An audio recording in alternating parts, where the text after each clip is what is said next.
ሰላም ጤና ይስጥልን የሐሳብ ዴሊ ቤተሰቦቻችን በዛሬው ይዘንላችሁ የመጣነው ስለ ኢትዮጵያ ምርጫ ነው።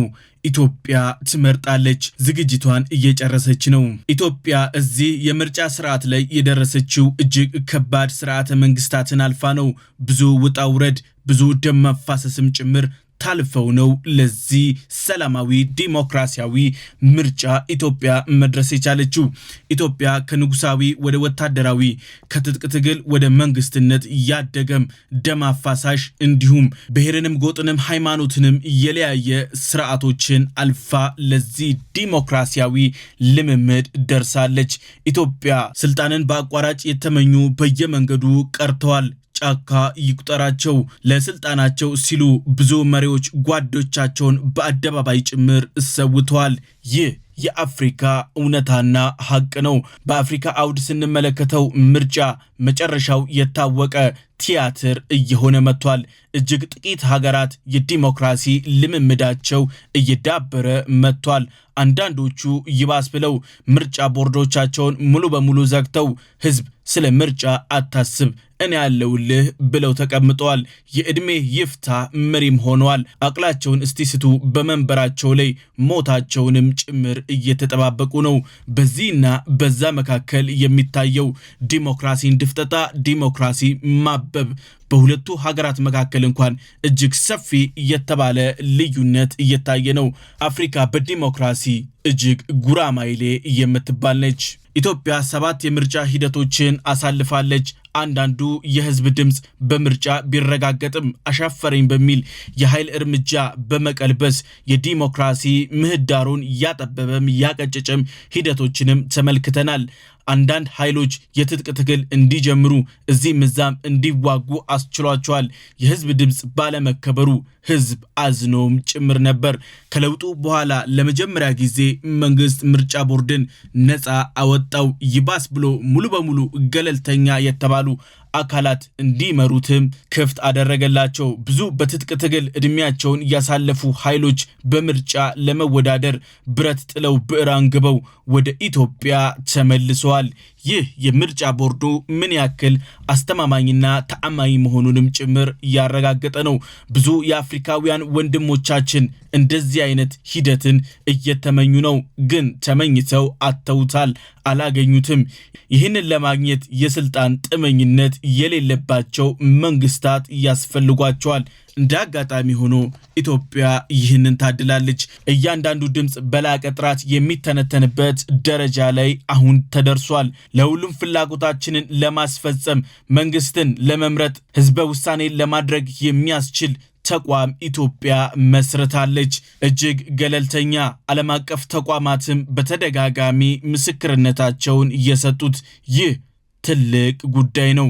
ተራ የሚባል አይደለም። በኢኮኖሚውም በዲፕሎማሲውም ላይ ከፍተኛ ክብርን የሚያጎናጽፍም ጭምር ነው። የአንድ ሀገር ኢኮኖሚና ማህበራዊ ጉዞም መነሻም መድረሻም በህዝበ ውሳኔ አቅም ላይ የተመሰረተ ነው። ኢትዮጵያ ዜጎቿ የምርጫ ካርድ ወስደው በነገው ታሪካቸውን አሁን ለመወሰን እየተዘጋጁ ይገኛሉ።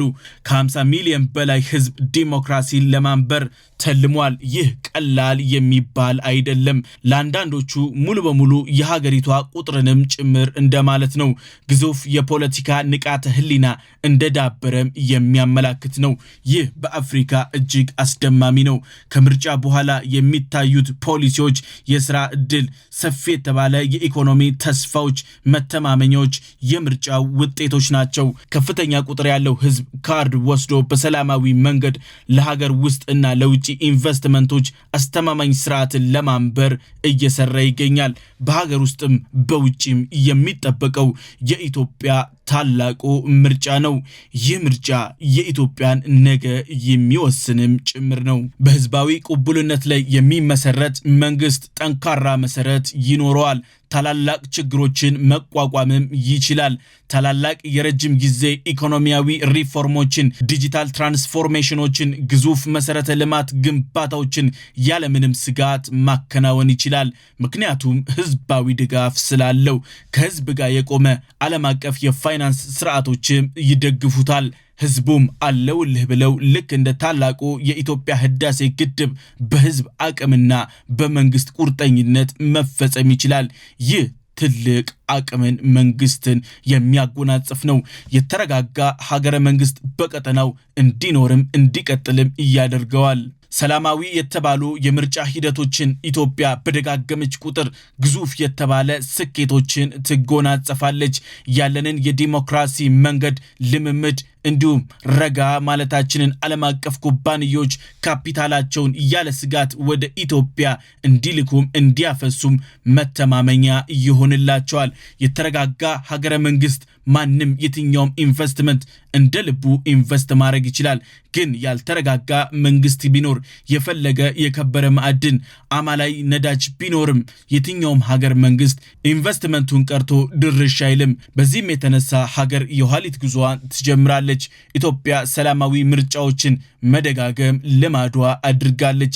ግዙፍ ዓለም አቀፍ የፋይናንስ ተቋማት ሀገርን የሚመዝኑት አንዱና ወሳኙ መስፈርት በምርጫ ነው። ነፃና ገለልተኛ ነበር ወይ የሚለው የመጀመሪያው ጥያቄያቸው ነው። ለሚያበድሩት መንግስት ህዝባዊ ቅቡልነት አለው ወይ? ይህ የማይሆን ከሆነ አንድም ንግግር ከዛ መንግስት ጋር የሚከወን አይደለም። በዚህ መሰረት ላይ ቆመው ነው ኢትዮጵያን ማበደር፣ ወለድ መቀነስ፣ የካፒታል ፈንዶችን መልቀቅ፣ አብሮ መስራት ላይ የሚያተኩሩት። ይህ ለኢትዮጵያ ነገዋ እጅግ ወሳኝ የተባለ ሂደትም ጭምር ነው።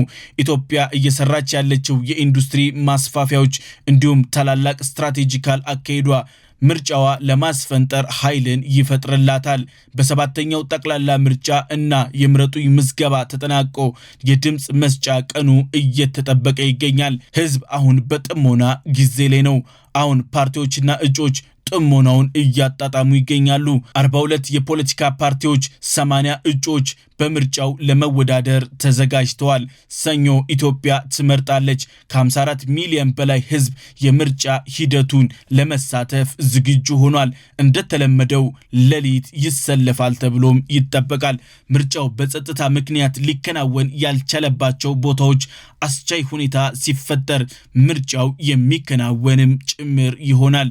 በዚህ ምርጫ በጸጥታ ሁኔታ እና ምርጫን ለማከናወን ባለመቻል በትግራይ 38 ምርጫ ክልሎች፣ በአማራ ደግሞ 8 ምርጫ ክልሎች በዚህ በግንቦት 24 ቀን በሚደረገው ምርጫ አይካሄድም። ያው አስቻይ ሁኔታ ሲኖር ወደፊት የሚደረግ ምርጫ ይሆናል ማለት ነው።